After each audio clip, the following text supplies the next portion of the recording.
再放送ラジオ日本です。東京からお送りします。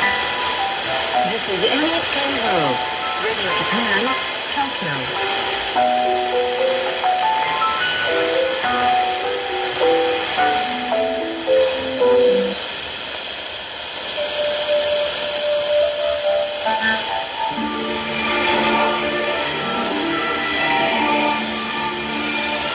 私たちはမင်္ဂလာပါခင်ဗျာ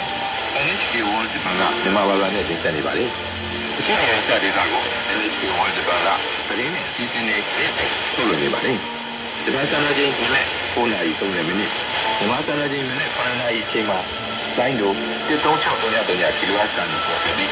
ဂျပန်စံတော်ချိန်ည7:30မိနစ်မြန်မာစံတော်ချိန်ည9:00မှာလိုင်းတို့13733 kHz ကနေဖမ်းယူနိုင်ပါတယ်နောက်ဆုံးနဲ့သတင်းနဲ့အစီအစဉ်တွေကိုတော့ nhk.jp/burmest အင်တာနက်စာမျက်နှာမှာကြည့်ရှုနိုင်ပါတယ်ဒ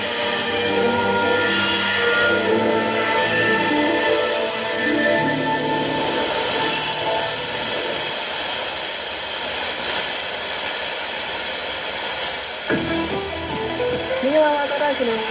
ဒီနေ့တော့ကျွန်တော်နဲ့ဒီစီစဉ်ကိုပြဖို့ထင်ရမှာပါလေဒီလိုတော့ဒီလိုမျိုးဆက်ပြီးလို့ဆက်ပြီးအဲ့လိုတော့ဒီဒီလူဘဝမှာဒုတိယလိုလိုကိစ္စတော့နေထိုင်နိုင်ဖို့အတွက်အထောက်အကူတဲ့သဘောထားနဲ့ဒီကိုပြောပြပေးပါမယ်အခု